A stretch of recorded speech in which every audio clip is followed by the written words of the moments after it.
Just kidding. I'm recording it on the cloud now, so we just started. Okay, wonderful. Okay, well, obviously, welcome. I am so excited about today because South Africa is one of my absolute favorite destinations that I've ever been to, and I've been to a lot, and it's really life-changing. So I couldn't be more excited to share that with you. I wrote in a blog recently that I have to go back to South Africa to pick up my heart because clearly I left it there. And I know that sounds cheesy, but it's really true. I think it's the most exciting destination, and I couldn't be more excited to be with African Travel tonight and Kevan Cowie. I'm going to just say one more thing. In May of 2017, I had the privilege of going with African Travel and a group to South Africa, and I had the most incredible time, really life-changing. So I would like to introduce you to Kevan Cowie, who is the Senior Director of Sales for African Travel, and he is going to whisk us away. Fantastic. Thank you, Lisa Marie. My gosh, what an absolute pleasure it is to be here with you all this evening. I kind of feel like the odd guy out because everybody seems to know everybody else except poor little old me sitting here. But hopefully by the end of this session, I too will be part of your group, and it's just such a pleasure to be here with you this evening. So as Lisa Marie said, my name is Kevan Cowie. I'm the Director of Sales for African Travel. And we always like to say that African Travel is probably the biggest company and does the best job to Africa of a company that you may well never have heard of.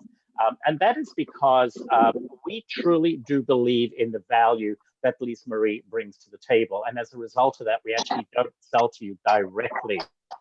We really do believe that, it's your advisor, Lisa Marie, she knows so much about you.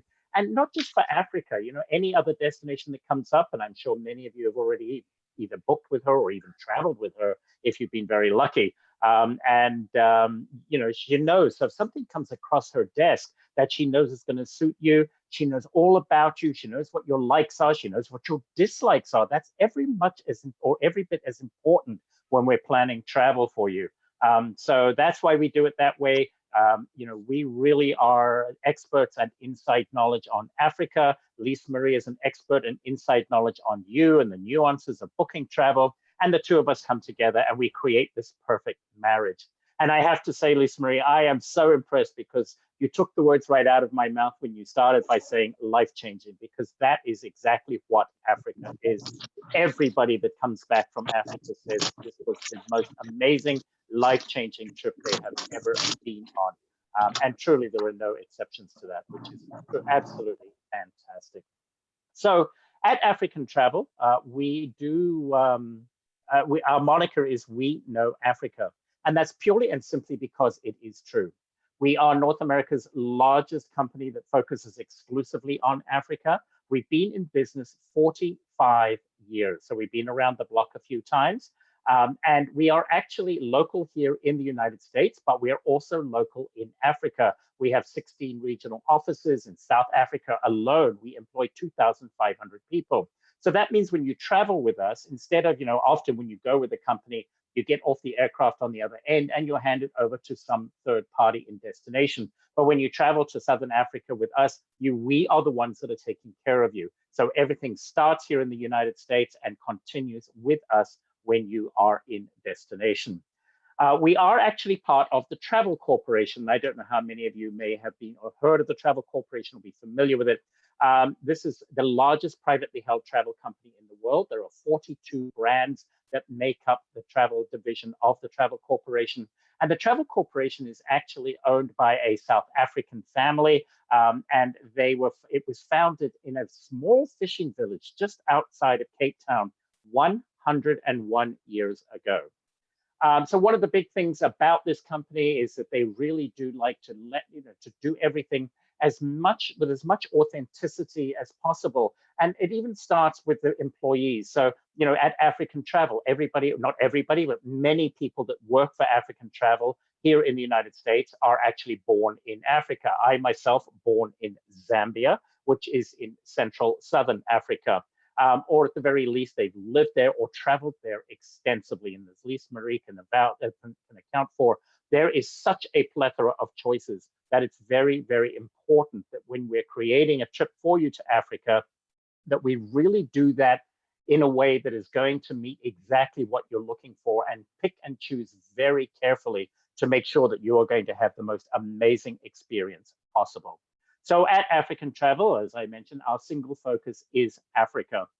We work currently with 16 different countries in our portfolio, which you can see here on the map. This really covers primarily traditional safari Africa, all the way from east through central and of course down into southern Africa. But I always like to remember that we do Egypt, and of course we can cross over. A wonderful add-on to Egypt is Jordan and the UAE, Dubai in the United Arab Emirates. So that makes up what we do. Now, I know this looks a little rudimentary, but I always love to show it because Lisa Marie and I know very, very well that when you're thinking of traveling to Africa, you're going to come to her and you're going to say, well, Lisa Marie, I want to go to South Africa for sure. I heard Cape Town is amazing. I definitely want to go to do some safaring in South Africa. I'd love to go to Victoria Falls. And hey, you know, I'd love to get up to East Africa, go and see the migration in the Serengeti or something like that, and then go and perhaps take time and see the gorillas in Rwanda and go trekking. And hey, while I'm in Africa, let's go to Egypt and see the pyramids. And I want to do it all in 10 days. So we've got to manage your expectation of what can be done. And as you can see, you know, we can get 3 or 4 United States into the continent of Africa. This is a very big continent. So it'd be a little bit like somebody arriving in Florida, in Miami, and saying, well, I want to spend a couple of days in Miami. Then I absolutely have to go up and go to Broadway in New York. And then definitely, of course, you know, everybody talks about what a great city Chicago is. Then I'd love to go and see the Grand Canyon and certainly spend some money in Las Vegas. And then I definitely want to go out to San Francisco, perhaps down to Los Angeles, see the Hollywood Walk of Fame, and then end it all up in the winelands in Napa. And I want to do it all in a week. And we'd be like, you're absolutely crazy. You can't do that. So same kind of thing applies. And we absolutely have to manage your expectation. The great thing about that is that it means that we're going to see you in Africa more than once. Everybody that goes to Africa comes back and says, I cannot wait to return and see more. And I can give you 5 trips right off the top of my head that are all completely different. And each region of Africa is really different within itself as well. So today, because I could have you here until cornflakes time tomorrow to talk about all of Africa. So what we really wanted to do today is focus on South Africa. South Africa is truly an amazing destination. It's almost really, I suppose, Africa 101. Anytime you travel to South Africa, everybody that you're going to interact with is going to speak English. Hot and cold running water absolutely everywhere. Flushing toilets everywhere, even when you're in the camps and lodges in the middle of nowhere. And one thing that everybody loves is, in South Africa particularly, but in Africa in general, the quality of food is fantastic. South Africa, you know, in Cape Town are considered to be one of the top 3 cities in the world for foodies. The restaurant scene there is amazing. But even when you go out into the middle of the bush, you are going to be blown away by the level and the quality of the gourmet style cuisine that is served to you truly in the middle of nowhere. And it's something that everybody comments on when they come back.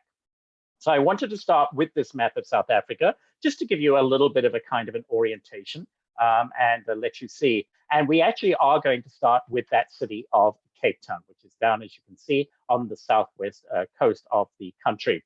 And Cape Town is considered to be the mother city of South Africa.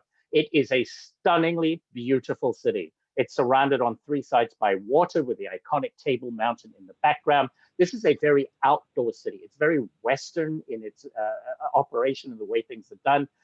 But still, it has that whole sense of exotic and feeling you're somewhere very, very special. And it is, as I said, surrounded on 3 sides by water, a very outdoor style of life. If you've ever traveled to Sydney, Australia, a very similar, that kind of outdoor thing. So it's not just loaded down with cathedrals and cobblestones and museums like you would get in a European city. It's got a very, very open, fun, life-loving vibe, which is great. Number one activity to do when you're in Cape Town, of course, is to go up Table Mountain. And so Table Mountain does provide the backdrop to this magnificent city. And you get up there by these cable cars. And it's really kind of cool because as the cable car is ascending or descending, it very slowly rotates. So you don't have, everybody that's in the cable car gets fantastic views out over the ocean, down over the city, and even onto the mountainside, which is every bit as fascinating. And it means that you don't have everybody rushing over to one side to try and, get their pictures as they're going up. Another very, very popular tour is to go out to Cape Point. And Cape Point is one of our most important parts on the planet geographically. This is the southernmost point of the continent of Africa. It's very blustery, it's beautiful, it's very rugged. This is just a great, great way to go out and spend a few hours really at a truly important part of Africa. And it's also where the Atlantic and the Indian Oceans meet. Now, I wish I could sit here and tell you that when you're there, you can see a line where these two oceans meet. Of course not. But believe me, the scientists can tell, and there are ways for them to see the difference in those two oceans. And just about 20 miles along the beach from Cape Point is Boulders Beach. And this is home to a year-round colony of penguins. So you don't have to go all the way to Antarctica to see penguins. We have them here for you in Africa and or in South Africa. And as I always love to say, who doesn't love to see a couple of penguins kissing on the beach? The people of South Africa are truly wonderful. They are so friendly. They are so welcoming. They love Americans. They smile beautifully. They sing beautifully. They are just really wonderful people, as aren't they throughout the whole of Africa. But they truly are wonderful. And you know what we always hear from everybody is, I went to Africa because I really wanted to see the animals, but I'm going back to Africa because I want to see and meet more of the people. They are truly, truly wonderful people. And there is a wonderful hotel. Yes, there are many choices of hotels in and around the Cape Town area, but there is one hotel that I just really specifically wanted to make mention of, because what we're looking at today is what I would consider to be the absolute ideal trip for your trip to South. If anybody was doing a trip to South Africa, I think this would just be a perfect way to do it. So this hotel is 12 Apostles Hotel. If any of you have ever heard of the Red Carnation group of properties, very small group of hotels in several countries that just are amazing, absolutely fantastic. And this is theirs. The rooms are really incredible. Can you imagine waking up in the morning, looking out of that window out over the Indian Ocean? Just so spectacular. And they have the Leopard Lounge, and Red Carnation properties are very famous for their Leopard Lounge.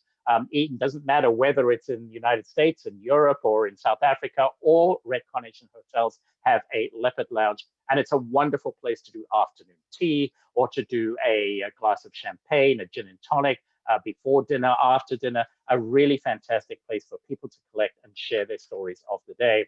And they also have the Asia Restaurant, A-Z-U-R-E. I'm sorry, in Africa, we do say Z rather than Z. So the Asia Restaurant, and the decor inside it, it's like going back in time into another era, into the 1920s. But imagine sitting out on this terrace, looking out over Cape Town and out over the ocean as you have dinner. And the food here is truly, truly fantastic. And they have a wonderful pool, after a long day of touring. Again, wonderful to come back, take a dip before you go into the room, shower, change, and get ready for that Leopard Lounge cocktail and dinner in the restaurant. Now, Cape Town does have a fantastic cultural scene. So if anybody is ever interested in art, it's a wonderful place to go and see some art galleries, whether they be contemporary or more traditional art. They feature a lot, of course, of African artists, which is a really great way to do it. And then, of course, I talked about the food. South Africa, long before the phrase farm to table was hip, this was being done in South Africa. It's absolutely been their way of life for so long. And it does mean, as I said, everything is fresh. It's absolutely incredible. And to do a foodie tour of Cape Town, there are so amazing restaurants, amazing stalls and places, such a variety of food that you can really have an incredible time. Or even a cooking class. To do cooking classes is really fun. And what better way to meet some of the local personalities and colorful people of South Africa when you do a cooking class. And then, of course, they have the very vibrant Victoria and Alfred waterfront. Now, I know a lot of people are used to hearing Victoria and Albert, but in this case, it is the Victoria and Alfred waterfront, lined with wonderful restaurants, sidewalk cafes, And, I'm a great believer in that anytime you travel anywhere in the world, you should find a place like this. You should take an hour or two. You should go into one of those sidewalk cafes, order a coffee, order a glass of wine, a beer, whatever it might be, and just stop and think about where you are and what you're doing, and do a little bit of people watching while you're at it. It's a really, really great thing to do in any city that you visit. Now, of course, South African wines have become very, very popular. And I know we're going to be hearing from Warren a little bit later this evening, and he'll give you much more information on wines. But I certainly wanted to touch upon it because it is my personal belief that no visit to the Cape Town region would be complete without a visit out to the winelands. As you can see, it is stunningly beautiful. This is a Kodak moment at every turn. And the great thing is it isn't terribly far from the center of Cape Town, just a couple of hours, and you are in the heart of the winelands. And one of the greatest places to go is Stellenbosch. This is very, very famous. And, the South African wines are winning prizes with the very best of the French and the Californians now. They have come such a long way in the last 35 years or so. And thanks to vineyards like Tokara, set in this amazing part of South Africa. And in Franschhoek, I love Franschhoek because in this area, there are some fantastic boutique hotels. Great to not just go out and do a wine tasting or two, go out and spend a couple of nights, do something really different and fun. See a little bit of rural South Africa that is not your safari, which I promise you we're going to get to in a second. But here in the Franschhoek area, it is just stunningly, stunningly beautiful. This is it's a joy of colors, and for the senses, it's absolutely fantastic. And there's a wonderful boutique property out here called Babylon Storen. And Babylon Storen is amazing, set against these foothills with these wonderful water features. They have amazing gardens. We talked about farm to table. Oh boy, what was growing on the stem this morning is on your plate for lunch or for dinner this evening. Just fantastic. And it's a great way just to get out there, get some incredible fresh air, and totally relax. And they have all these little cottages that allow them to provide, one-bedroom suites. So the level of accommodation is absolutely fantastic. It is truly, truly beautiful. And while you're there, I always like to say, it's really cool to take the opportunity, and it's about an hour's drive south to a place called Hemel and Arda. So Hemel and Arda is another wine valley, a little bit different, but a little flatter, but it gives you a chance to see or taste some emerging wines. For example, Bouchard Finlayson. This is a great winery in this area. They are emerging, and in fact, you can now find these wines in the United States. They have started arriving here. So do look out for Bouchard Finlayson wines. They are absolutely fantastic. But then we all, of course, want to go on safari. And I'm sure some of you are thinking, is he ever going to get to safari? Yes, absolutely. So safaring in South Africa is truly an amazing, amazing experience. And one of my favorite places to do it is at Chanwari Private Reserve. Chanwari flies a little bit under the radar because most Americans have heard of Kruger, and Kruger is further up. So if you look almost to the northern border of South Africa there, you'll see Singita, Thornybush. These are all areas of Kruger. But I love Chanwari because it is not, the most visited, but it has an incredible array of animals. It also has quite a nice topography to it, whereas the Kruger area tends to be quite flat. Chanwari provides a little bit of hills and mountains and rolling and creeks and rivers and so on. So it's got a little bit of interest in the countryside to it that the animals are then can be found in. But as I said, they have an amazing array of animals. And when you go to South Africa, you are going, and I'm going to use a word here, but I use it in the most positive terms possible. You are going to be shocked by how up close and personal you get with the animals. These images that you're seeing are in no way doctored. It is truly, truly incredible. And it's very, very safe, I promise you. But it makes for an absolutely amazing, amazing experience with the animals. And of course, everybody that's going to Africa primarily is looking for the big five. And these are, starting down in the bottom right, my friend, the lion, the Cape buffalo, the elephant. And then up at the top, we've got the leopard. Leopard is the most elusive of the big five. And then onto the top left there, we have the rhino. Rhinos are critically, critically endangered. And in African travel, every trip that we do and everything we do in Africa always has components of sustainability and giving back to one of the three pillars, either to the continent itself, to the wildlife, or to the people. And it's very important as we're teaching the people and educating them how important it is for them to live in cooperation and in conjunction with the wildlife to ensure that this whole jigsaw puzzle of Africa is here for generations to come.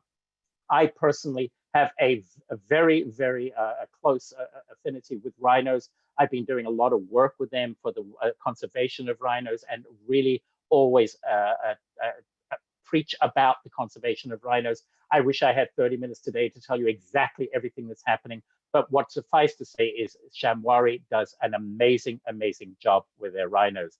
I talked about getting up close and personal. I just love to show this and throw it in there because believe me, there had been times that I've been on the vehicle and I really felt that I could reach out and touch the eyelashes of an elephant. Of course, you cannot do that, but it is truly amazing. And then to see lions, babies are just, incredible. Who doesn't love a lion cub? You just feel you want to cuddle them. Again, a no, absolutely cannot be done. And then there are plenty of other animals as well. We've got zebras. And by the way, in Africa, we do call them zebras, not zebras. And we love our herds of zebras and a leopard. Oh my gosh, as I said, the most elusive, but in Chanwari, a pretty good chance of seeing zebras. Now, Africa is all about the wow moments. I cannot guarantee what your wow moments are going to be. I hope it's something like this, but I can guarantee you will have wow moments. But this is not animatronics. It's not a stage. This is nature at its very, very finest. So nobody can guarantee what you're going to see, how you're going to see it, but we can guarantee that you are going to have amazing, amazing sights to see. And there are a couple of, in fact, there are 3 or 4 very nice lodges in Chanwari. This is a very traditional manor style at Longley Manor. But my favorite, this just opened last year. We talk about tented camps and people think that it's going to be a Boy Scout tent with a cot and an igloo cooler down the corner and a hole round the back for the bathroom. Nothing could be further from the truth. This is a tent. This is Sindili Tented Camp in Chanwari Private Reserve. Look, the doors are currently open in this image on your right, but there are glass doors on this tent. There are wood floors. If you look all the way down the far end of the deck there, you can see a private plunge pool. Look down here in the bottom left. Can you imagine sitting in that bathtub with your glass of champagne, looking out over the stretch of the plains of Africa? It's truly, truly magnificent. This is life-changing, as Lisa Marie said. Life-changing is the best word for it. It's absolutely amazing. And Chanwari, as I said, it's certainly fantastic for game viewing. You're going to have 2 game drives a day when you're there, but it is an amazing place. But they also are very good about conservation. And they have this wildlife rehabilitation center where they're bringing in animals that are in desperate need of help, but they rehabilitate them and wherever possible, send them back out into the wild.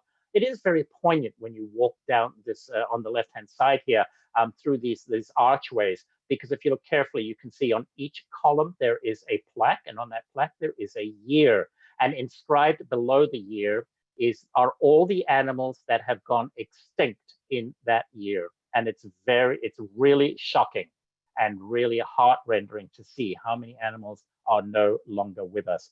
But Chanwari is doing an amazing job, and their rhino conservation program is second to none. This is by far the best rhino conservation program in all of Africa, and other game parks and private reserves throughout Africa turn to Chanwari for inspiration and to knowing how to do it.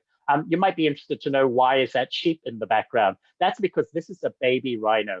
And when they bring in orphaned baby rhinos, and same actually with baby elephants, sheep are a very calming influence on them. So they will often have sheep with them, for their time. They also have here the Born Free Big Cat Sanctuary. And what they do here is they go around the world and they find lions and other cats, cheetahs and so on, but predominantly lions that have been in circuses. Some people keep them as pets. It's absolutely unbelievable. It's amazing. And they're kept in the most atrocious conditions. These two males here, I actually was really swithering, because I have a picture of them as they were found in a circus in Germany. Their feet have never touched ground, and they were in the most appalling conditions, tiny, tiny cages that they were in. Just terrible. So Chanwari purchased them and brought them, and now they live. They will never be able to be sent back into the wild, unfortunately, but they are living out their final days in just luxury, a huge tract of land, and they are very, very well taken care of. So this is another great reason to visit Chanwari. It just gives you an amazing understanding of all the various different facets of what is going on in our wildlife. Of course, we absolutely know how to get you there, and how to get around South Africa too. You know, right now I know for everybody that international flights are the multi-million-dollar question. But Lisa Marie and you know, is on top of all that as much as any of us can be, and certainly again with flights within South Africa as well. And we also know when to go. You know, every season's a little different. There's never a bad time to go to Africa. Every season is good for somebody. The most popular season to South Africa actually happens to be August until November. It is the dry season. It can be kind of brown and so on, but a lot of people like that. But the rainy season from December to March provides the most amazing value. And it can be really cool and adventurous and exciting, because they do get torrential downpours, and to sit on the balcony, for example, Sandili that I showed you, raised up there on the side of the hills, looking out as these amazing, incredible thunderstorms are racing past, lightning, flickering across the horizon, and the thunder crashing, and these torrential downpours. It also means sometimes that when you go out in the vehicle on your game drives, it's always going to be in Land Rovers. They're high off the ground, but you will be going through rivers and swamps and mud holes and all sorts of fun things. So a lot of people don't care for that, but it certainly can be a lot of fun if that's what you want to do. But you know, my personal pick for South Africa is May. So May is a kind of a shoulder season. The rains have ended. They end really right about the beginning of April, but everything is still pretty nice and green. There's lots of food for the animals. The animals are still having a great time of it. And it's before the winter starts. Winter, of course, the seasons are reversed. It is the Southern Hemisphere. So winter starts in June and July. And so May is a perfect time. The temperatures are simply amazing. It's my absolute pick for it. We have all the answers that we work with Lisa Marie on with you on whether you need visas and so on. The short answer on that is American citizens do not require visas to travel to South Africa. And while malaria prevention is usually recommended, you will be very pleased to know that one of the other reasons I love Chanwari is the fact that it is actually malaria-free. So with that, I thank you very, very much indeed. And I'm sure I've seen a couple of comments and perhaps some questions popping up, which I'm more than happy to answer. And maybe, if Lisa Marie wants to field those and we can get some answers and get a little dialogue going, if that's it, or if Warren's around, we can move on to him. So Lisa Marie, I'm going to bat it back to you, and we'll take it away. Thank you so much, Kevin. I really appreciate that. I mean, all I kept thinking about is I just can't wait, can't wait. I was there in May. You are absolutely correct. May is beautiful because it's just crisp. It's just, it's not cold, it's not hot, it's crisp, it's beautiful, and definitely a wonderful time to go. So today I was talking to Warren. I'm very excited to introduce Warren, who is the wine guru, also from South Africa, but he lives in San Francisco now, and he has access to the most amazing wines from all over the world that you can't get anywhere else. And I actually went looking when I found out what he was going to present, and I thought, I wonder if it's here in South Florida. Oh, no, it's not. I wonder if I could find it. Where can I find it? Well, I can't. So what's amazing about these wines that he's going to share is that they're incredible. And we were also talking about the fact that we both agree 100% that the winelands in South Africa are the most beautiful wine areas in the world. I've been to a lot of them. Warren's been to all of them. And there is no doubt that even as a San Franciscan, who had Napa and Sonoma in my back pocket for years and years and years. Franschhoek and Stellenbosch are just the most beautiful places on earth. I guess that's why they call it heaven on earth. Is that what that phrase is? Anyway, I'd love to introduce Warren, and it's all yours. Thank you. Well, thank you, Lisa Marie, and it's lovely to see some familiar faces, Patty and Lainey and Lee. It's great. Here we go again, and Kevin, just a wonderful presentation. I'm a little prejudiced, having grown up in Johannesburg, that South Africa is the best of everything. Certainly the winelands are among the most beautiful in the world, and South Africa has produced world-class wines for many, many years. In fact, many, many centuries. In fact, they were producing the most coveted wine in the entire world in the 1700s. Van der Constance from Plain Constantia in Constantia, just outside of Cape Town, which was a sweet wine, a muscadel wine of the choice of the prime ministers of England, who actually, there was one prime minister of England who sent an email to the head of the military there in the colony, said, if you return without a case of Van der Constance for me, you shall no longer have a military commission in the British Army. And Napoleon and the Tsars in those days all drank sweet wine. So there, maybe I'm a little prejudiced, but I don't think there's a more beautiful wine region in the world than the Cape, from Stellenbosch to Franschhoek and Constantia with the mountains and everything is quite extraordinary. I'm fortunate to live, 45 minutes from Napa and 30 minutes from Sonoma, and I spend a fair amount of time up there, and the wines are gorgeous, but South Africa is really special. We have the best of everything. We have the best accents, we have the best looking people, and we have some of the best wines, and in fact, we even have the greatest coronavirus. We have the most powerful, most infectious coronavirus in the world. So I'd advise you to stay away from that, but I advise you to stay very close to the wines. So tonight, we have a couple of, for those of you lucky enough to have ordered the wines and to have them in hand, we have a couple of wonderful wines from a winery called Babylon Storen, which I think, if I'm not mistaken, Lisa Marie, you have on your itinerary for next May. Yeah, actually, Kevin presented that tonight. All right, great, Kevin, thank you.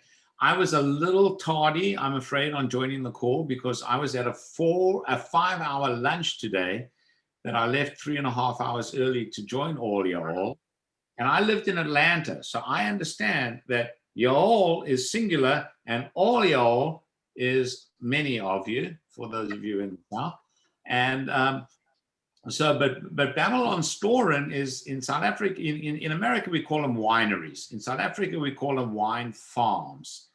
And Babylon Storen has been a working farm and a working winery since the mid to late 1600s. So that goes back almost 400 years, if you can imagine it. So Babylon Storen is a very special place. They have a Michelin star quality restaurant. In fact, some of the best restaurants in the world are in South Africa. And if I'm not mistaken, next May, those of you fortunate enough to travel down there with Lisa Marie and Kevin will get to experience it. The Test Kitchen is one of the top 5 restaurants in the whole world. I actually had a reservation, but couldn't go because of COVID. But we have some wonderful wines. So the first wine, for those of you, is a Shannon Blanc. So South Africa is very, very famous for Shannon Blanc. Shannon Blanc is renowned out of the Loire Valley in France, which is beautiful. It's kind of flat and boring outside of the chateau, but boy, do they have beautiful chateau for those of you who've been on a bike tour or a cruise down the Loire Valley. But Shannon Blanc originates in the Loire Valley. But when the French Huguenots were expelled from France by the Catholics in the 18th century, they went to South Africa and they took the original pre-phylloxera cuttings of the Shannon Blanc and Sauvignon Blancs from the Loire Valley, which are what remain today in South Africa. South Africa didn't get phylloxera. So what we're drinking tonight is a Shannon Blanc, which, beautiful straw colors. Shannon Blanc, very close sister to Sauvignon Blanc. So those beautiful grassy notes, beautiful floral notes. I see Angie's taking a nice swig of hers over there, which is great, as is Lisa Marie. So, and just a gorgeous, what beautiful floral notes of liquid honeysuckle, maybe some citrus overtones of, I don't know, maybe red grapefruit, but a gorgeous, gorgeous mouthfeel. This is a beautiful wine you can drink as an aperitif, but it also complements food very, very well. You think shellfish and oysters and things of that nature, and just what I think is a gorgeous, gorgeous white wine, one that I think would appeal very, very much to the American palate. A little different from Sonoma Sauvignon Blanc, but I think something that is a true crowd pleaser. So I don't know, Angie or Lisa Marie, do you have any? What do you guys think about the Shannon Blanc? I think it's delicious. You have to unmute. Yeah, am I muted? No, still? Okay. Not anymore. No, you're not muted, Lisa. We hear you. No, I was Okay, going to say that that is beautiful. And I remember that you like us to take the wines out a little bit earlier and not drink them super cold, because Americans drink everything super cold. And it really is amazing. It does open up a lot when you have something a little bit less than frozen for American. You're absolutely right. I mean, as a general rule, we tend to drink white wines too cold and red wines too warm. In fact, I have annoyed many a sommelier in a restaurant by asking them to put the red wine in a bucket of ice for 5 minutes to chill it down. And what I'll often do when I'm given a Chardonnay, particularly in a restaurant, is I'll hold it like this, trying to simulate a Bunsen burner with a glass of cognac, as my father used to drink it, because when white wine gets too cold, it suppresses the aromas and those beautiful floral notes in this particular wine. And some of the flavors, it becomes just too cold. And the same thing with red wine. If it's too warm, you lose a little bit of that minerality and that acidity that's really gorgeous about wine. But Angie, I think you had something you wanted to say about the wine. Well, first of all, I want to say that I'm Lisa Marie's sister. So, yeah. Well, we won't blame you for that. It's all in the family. All your fault. That is accidental birth. Okay. Second thing I want to say is I live in Gainesville, Georgia, so not far. So do you have a restaurant or something? Are you serving great wines? I'm what's called an off-premise restaurant, off-premise retailer, which means I don't have a physical store. Everything is a private clientele, and we curate wines for individuals, white glove, high-touch service, as Lee and Lainey and Patty understand. We've done events with them in the past. It's really working hand in glove with individuals to say, well, what wines do you like to drink? And I get those for you at a more competitive price. Or what do you want to, Very cool. What adventure do you want to take? What wine style, what varietals do you like? And where can I help take you around the world to discover new and interesting wines? And actually, I used to live in Georgia, which is how I thought you said you were in Atlanta. I lived in Atlanta. As far as I recall, Atlanta is in Georgia. Atlanta is very close to where I live. Yes, right. In Georgia. Right. So, with all due respect, I lived in Atlanta for 3 years, which was 5 years too long. Yes. Oh, that's not right. That's not right. I think it probably is. I have family in Atlanta. I love Atlanta. I lived in Buckhead and Dunwoody. It's wonderful down there. It's not the big city of Johannesburg, San Francisco, or LA, where I've tended to live most of my life. But I've got family down there. I love Hotlanta. Are you kidding? And some of my favorite memories of friends and golf, particularly at East Lake and other places. A great fondness for Atlanta of golf. So anyway, I'm just yanking your chain a little bit. Yes, you are, but that's okay. I'm not really a Georgian. I'm a Texan. But anyway, this is beautiful wine. That's not something beautiful. Beautiful wine. Beautiful and light. For I- her. That's just one. They're Yeah. I'm a big fan of Austin. I'm not the hugest fan of Houston. I remember the first time I was in Houston, I walked out of the airport in August and I'm like, oh my God, are you kidding me? Can I go home Yeah. now? No. Well, that's how we feel in South Florida sometimes, for sure. I've been to South Florida, so I remember the first time I went to Houston, and the best restaurant was a Cracker Barrel. Now they have quite the food scene. Oh. Anyway, but the red wine Okay. from Babylon Storen, the wine those of you who are lucky enough to be drinking, is their sort of their tête de cuvée, as the French say. Their top end wine is called Nebuchadnezzar. Of course, Babylon Storen, based on Babylon, Nebuchadnezzar, the king of Babylon, yada, yada, yada, those who know your Bible. But this is a Meritage, what the French call a Meritage, which is a Bordeaux blend. So Cabernet Sauvignon, Cabernet Franc, Merlot, etc. And this is their high-end wine. It's just a gorgeous red wine of deep ruby-colored fruit, beautiful, black nose. So Cabernet Sauvignon has sort of black fruits on the nose and the palate, more blackberries and plums, whereas Pinot Noir from Burgundy and other places would tend to be more red fruit, strawberries, raspberries, etc. But this just a gorgeous, gorgeous fruit profile. And these wines, by the way, I think the Shannon Blanc got 92 and the Nebuchadnezzar got 93 from Robert Parker for these vintages recently. So very, very highly regarded wines internationally. Gorgeous, gorgeous nose. Look at that color. I mean, it's absolutely beautiful. And in the mouth,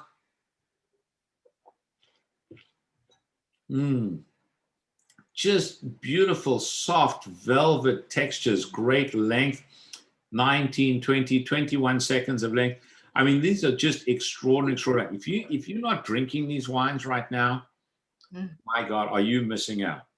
So I would also say You are actually really to be able to visit Babylon Storen and to drink these wines. And if you do go to Babylon Storen and you want these wines, I'll happily be able to provide them for you upon your return from that trip. But the food and wine scene, like when I grew up in South Africa, unfortunately it was sort of the dog days of apartheid, sort of the last of it through the late 80s.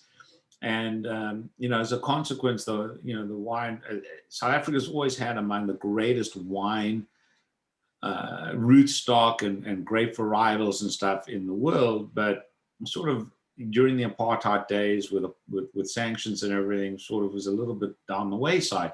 But in the last 20 years or so, since Mandela was released, since democracy took hold, and the world has rediscovered South Africa and the investment in the wineries there, the wines, are just absolutely world class.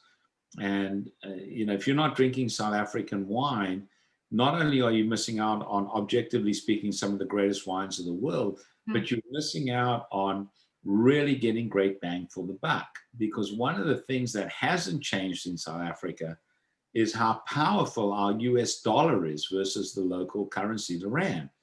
And, Kevan understands this. If he travels to America, he's, every time he buys a Coca-Cola for the equivalent of 10 Rand, or what would in our local currency be $10, he cries tears of blood. But when we go to South Africa and we order an amazing ostrich steak dinner, or a kabeljou or king clip dinner in Cape Town, and we're paying like $8 for what would cost us $100 in Miami or Chicago or San Francisco or LA.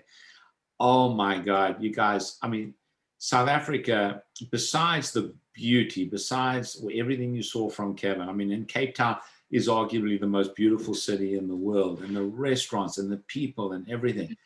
But oh my God, to be able to go and experience everything that is there, from wine and food and travel and hotels and everything, for 1/15, I think it's 15.50 to 1 now, I think, the rand to the dollar.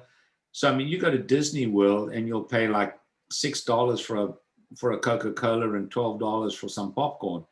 in South Africa, if you pay, for $6, you can get enough Coca-Cola to take a bath in. So, it's just pretty extraordinary. So even if you had to pay 10 times as much to go to South Africa, it would be worth it. But to pay 1/15 of it, it's sort of a no-brainer. So It's also great for shopping. Really great for shopping. Yeah, great. Absolutely. For anybody that likes shopping. I mean, I'm sure nobody likes shopping, but if you did, it's good. Yeah, I mean, you don't want to buy Levi's jeans in South Africa. That doesn't make sense. But there are, obviously, beautiful. I mean, the artwork and I mean, every morning I wake up and I drink a cup of coffee out of an Inderberry hand-painted coffee mug, which is oh wait, I'm going to show you. Hold on. So while he's going, I just have to interject here because I don't think Warren knew that I was going to drop this, but I'm just kind of bubbling over because, of course, this is my favorite destination in the whole wide world. Oh, look at that. That's beautiful. I mean, that's an Inderberry hand-painted coffee mug. Do you know how much this cost me? 75 cents. Wow. Okay, I don't know if it cost me 75 cents. Who the hell can remember? It was 5 years ago. But it was less than $50. I'll tell you that. Less than 50. Oh, that's good to know. I just wanted to tell you that I am actually so excited to tell you that I am planning a trip. I'm planning a group trip for the end of April for May in 2022. My husband and I will host this group. So it will be basically come and travel with us. And we will be going to all these wonderful places. We'll be staying at 12 Apostles. We'll be staying at Babylonstoren, which is this incredible wine that we just drank right here. And I'm so excited. I can't even stand it. I was there already once before, so I know of what I speak. And we're going to head to Chanwari and to Sindili, which is the newest tent. I don't know if you remember that picture that he put up, which was just incredible. But I just wanted to let you know we have some limited availability, but I'm really excited to hope that people will want to travel with us. And I guarantee you an incredible time. What happened in 2017, I was with a group. And I'll tell you, I hadn't really traveled with a group before. And that was the most fun I had ever had, because you travel with a lot of wonderful, like-minded people, and you're all there to see and explore and discover. And there was never a moment that we weren't laughing, and it was tremendous. So if you have any interest, please email me and I'll send you a link to an itinerary and we can talk about it. Okay. Sorry, Warren, now that you're back. No, that's good. I noticed in the chat window that Angie asked the question, does South Africa have Black Lives Matter? Well, the interesting thing about South Africa is, it's from a racial standpoint, it's primarily Black. Although I like to call myself an African American, which I used to do a lot of work with Bill Russell, the basketball player, who used to joke, every time he would meet me, the Boston Celtic great, he'd put his arm around me and said, I'd like you to meet my African-American friend. Because he used to joke, I'm more African-American than he is. However, obviously tongue-in-cheek, I don't mean to be disrespectful or anything, but the reality is South Africa is amazing from a racial perspective. You think about a country that spent 100 years under apartheid. And then you get Mandela comes to power and Mbeki and everything like that, and you go to South Africa and they call it the Rainbow Nation, and it's extraordinary in terms of the Truth and Reconciliation Commission and Bishop Tito and all that work that they did, the way the races have come together, and how beautifully everybody coexists and everything. It's truly a model for the world. It's unique in the history of the world that there would be a transition of power like that would be peaceful, and the collaboration and the cooperation and how everyone comes together. And it's almost, South Africa is as close to a post-racial environment as you'll find in the Western world. And South Africa is more Western than it is third world by any stretch of the imagination. It's a sophisticated country economically, politically, dynamically, and socially and everything, and culturally. But you still have that essence of of that history. And Kevin will attest to this. And those of you who have been there, there's something in the dirt. You put your hands in the dirt, and there's just something about Africa that is just, it connects you to history, to life, to everything that is more than extraordinary. So the short answer to your question, Angie, is there is no Black Lives Matter, because in South Africa it's like everything's equal, everything's integrated, everyone is respected. Not to say that there aren't issues and problems, there are in every country, but compared with what we're dealing with today in the United States, with Black Lives Matter, with Me Too, with all the things we've seen last year, I mean, it's amazing to walk down the streets of Cape Town, 20, 30 years after the end of apartheid, and just see how beautifully integrated and how much camaraderie and everything there is just pretty extraordinary. It's pretty. If I could, I'd just love to jump in there as well, because you're absolutely right, Warren. And it is so remarkable that the kids at school and the teenagers, in South Africa, they don't see color. They weren't brought up with that. They don't see color. It's really amazing.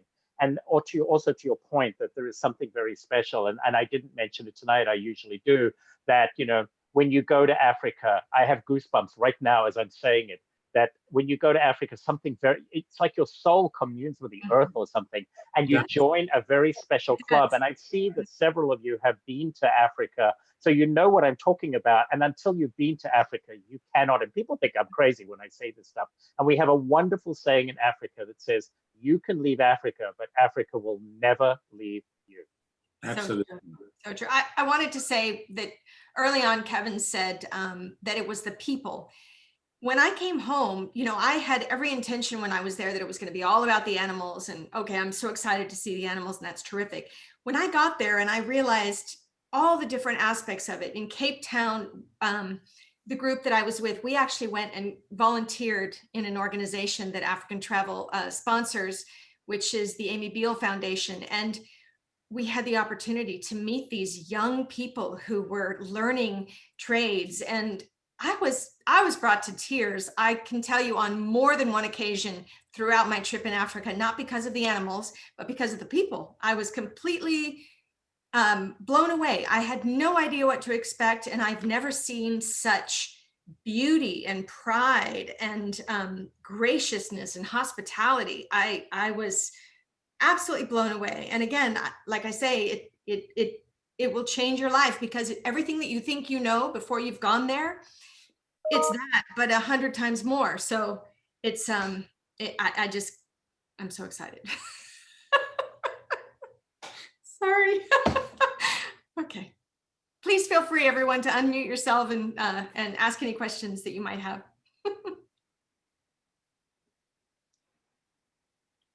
And Sonia, I'm sorry you didn't have your wines for tonight, but they will arrive next week.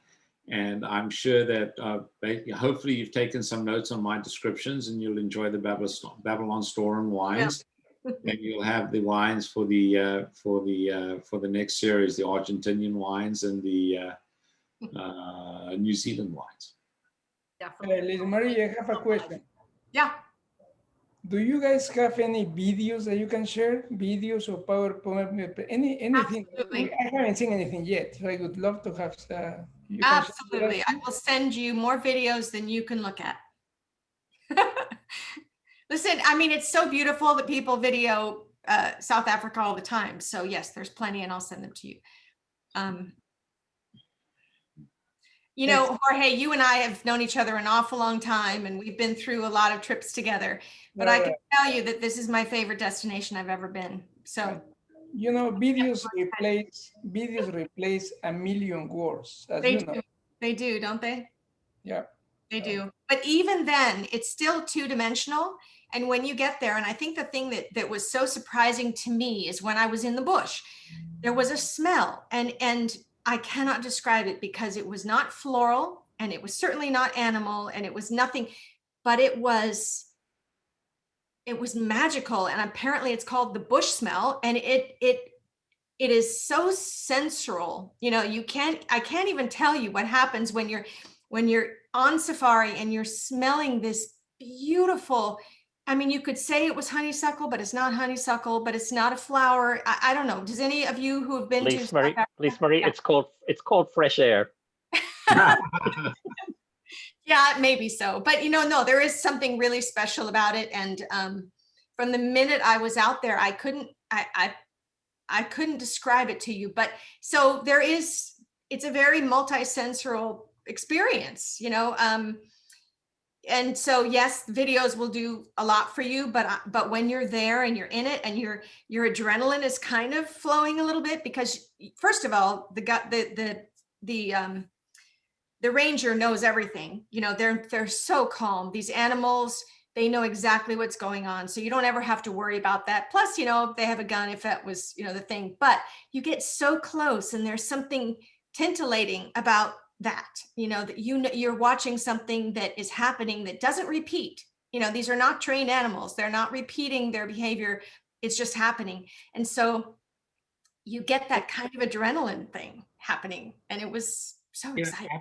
Africa is the essence of all of our lives. I mean, we all originated there. I mean, Lucy was the first of us. And there's just something really, really special in the earth and the air and the animal. And don't worry about the lions. Lions aren't interested in eating us. We don't have enough fat on our bones. They're much more interested in an impala, which are a lot easier to catch. And besides which, if you're a lion and you eat and you chase down an impala, no one shoots at you with a rifle.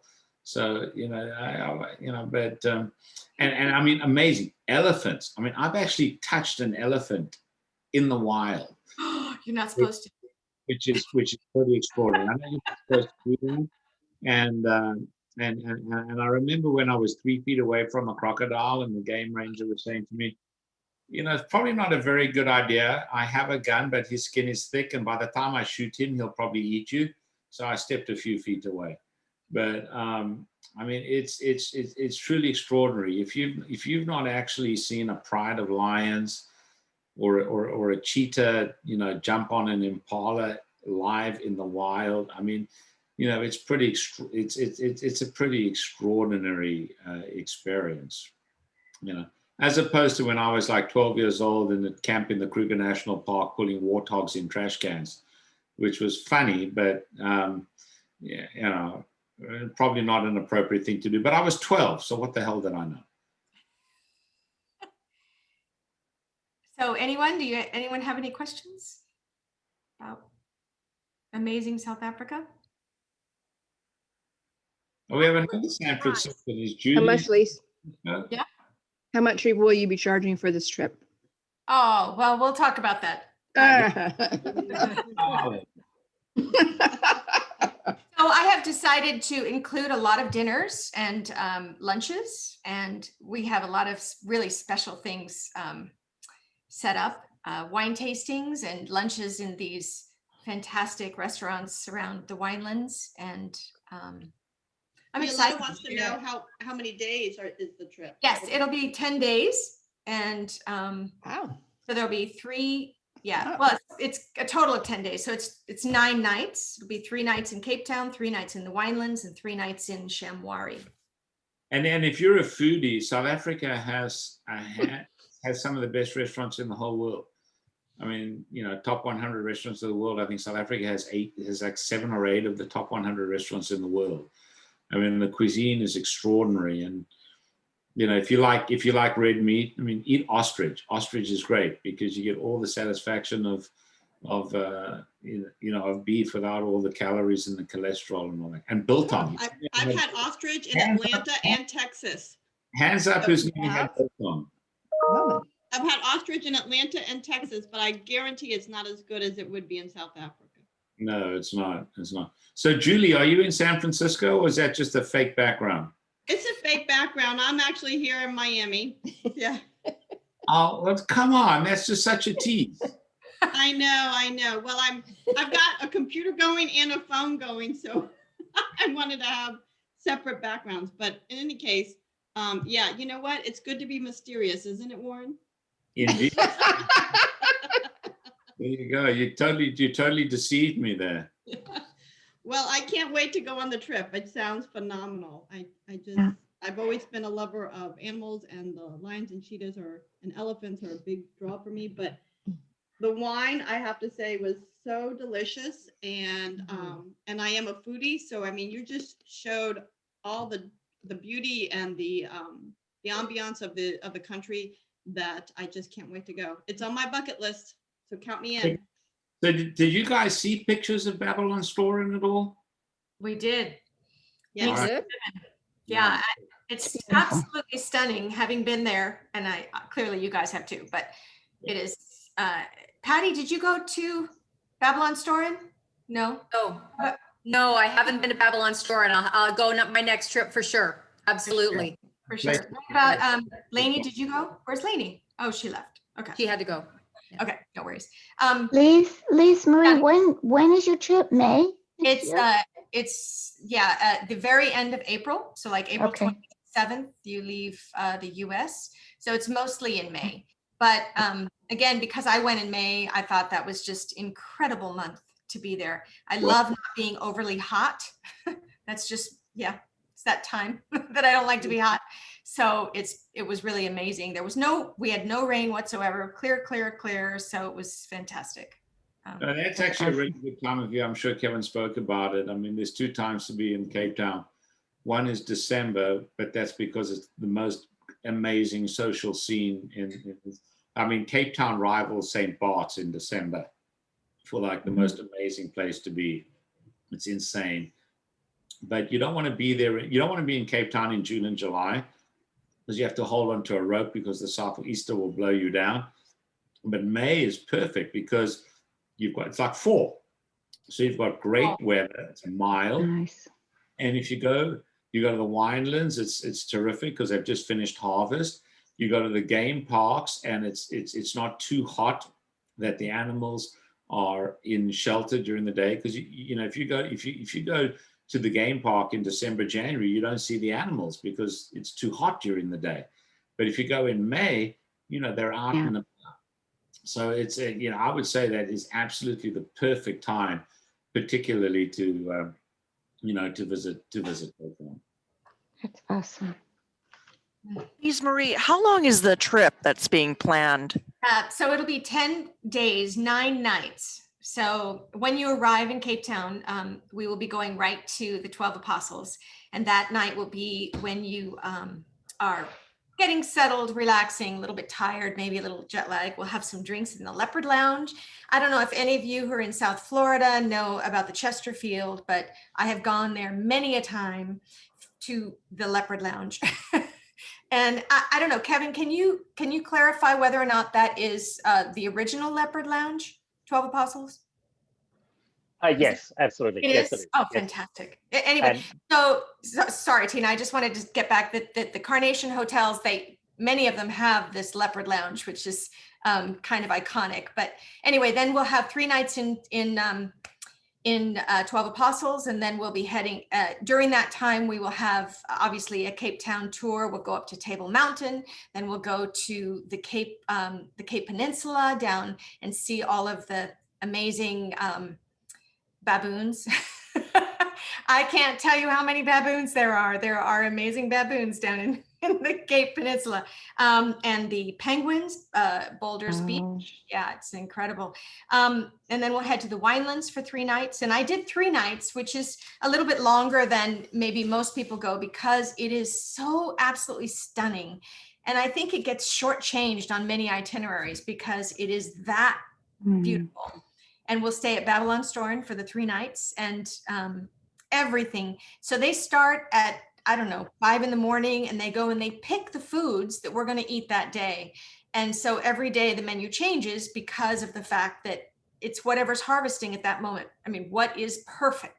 So the tomatoes that are picked are perfect that day, but they're not perfect. They won't pick more than is perfect. So it's such an experience. And then we'll head to Chanwari, which is, of course, an incredible finale to what I think is just incredible destination. I know I've said that a million times.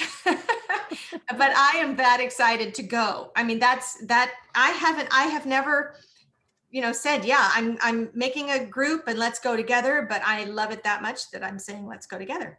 I'm ready. I love it. I'm ready. Anybody else? I'm ready.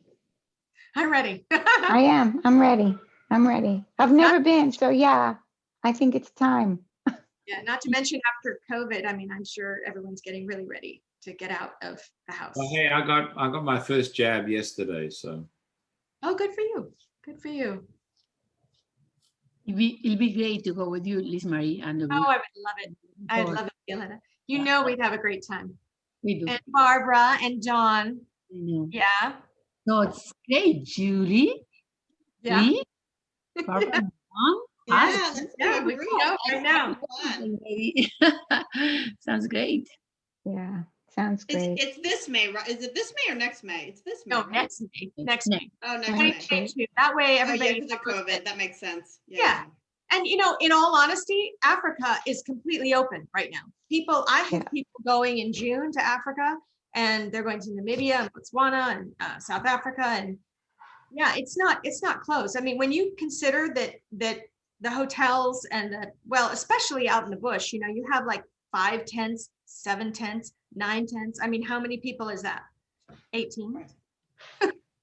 So perfect for social distancing. Perfect. Yeah. Yeah, that's true. Africa is an amazing destination for that. So, Okay, count me in. okay, awesome. Anyway, anybody else want to say anything? Karen, Sonia, Teresa? Hi, Teresa. Wow. Anybody Thank else? you, Kevin. That was great. Warren, it was great so to see much, you again, Kevin. as always. So much, Warren. Please. Hey, the wines. This was wonderful. Beautiful No. presentation. Thank you. My you, pleasure. So I guess Lisa Marie, we're going to, in a couple of weeks, we're doing Argentina, is that right? Yes. So the next in the series was going to be New Zealand, but we thought, it's maybe better to push that one back. We'll do Argentina because I got to tell you, if you have any interest in wine, Warren's wines are outstanding. And I don't think that I gave enough lead time for you to get them. He can ship anywhere in the US, but it does take some time because he does it in refrigerator trucks. So it's not like they're going to get spoiled. So I'm going to push New Zealand. So the next one will be on the 30th of March, and that will be Argentina. I will send an invite to all of you, and we'll take it from there. Yeah, Thank you so much again. If you're interested in the wines, let me know. I mean, Sonia, your wines will arrive next week. You'll have to drink the South African wines in memory It of. was my bad. No, not at all. But I mean, look, you can still enjoy the wines without my ugly mug on the Zoom. But if you're interested in the wines and you want to get them for the next sessions, you'll get the South African wines as well, and you'll enjoy them. And of course, if you have any questions, I'm happy to get on the phone with you and talk you through them, and at all. And Sonia, when you get your South African wines, if you want to ask me any questions, feel free to call me. But I mean, the wines from South Africa, these Babylon Store wines are superb. The wines from New Zealand, I actually did last week with Lisa Marie, one of your colleagues, and Lee, you know this. Yeah, we did the New Zealand wines from Oslo. We actually had the owner of Oslo online. They were fabulous. Those wines are fantastic. There's Absolutely fabulous. a Pinot Noir. The wines from Argentina are extraordinary. From from Zuccardi, which was just voted with one of the top wine publications as having the best vineyard in the world. Their Piedra Infinita got 100 points from Robert Parker. The wine from Argentina are fantastic. And you said that, Warren, Babylon Storm was 92. Is that what you said? It just got a 92? I think the Shannon Blanc got 92 points, and the Nebuchadnezzar, the red, got 93 points. They just came out from Robert Parker. I mean, and again, I think that, the Shannon Blanc is like a $20 wine. The Nebuchadnezzar is a $45 wine. To get wines of this quality and this caliber out of Napa and Sonoma, Lisa Marie, you grew up here. I mean, you'd be paying 2 and 3 times as much money in terms of value. And the New Zealand wines and the Argentinian wines, It's just tremendous, tremendous values. You don't have to spend $100 a bottle to get an exceptionally high quality bottle of wine. So, and that's where I pride myself in. I mean, any asshole can sell you a great bottle of wine for $1,000. I can do that too. If you want to buy a $1,000 bottle of wine, I have a bunch for you. But you know, the thing to do is to find a great bottle of wine for $40 or $50 is not as easy as you would think. You can get okay stuff. I mean, you can go to the local supermarket, go to the Piggly Wiggly down there in Georgia, and get a bottle of wine for $25, but it may not be any good.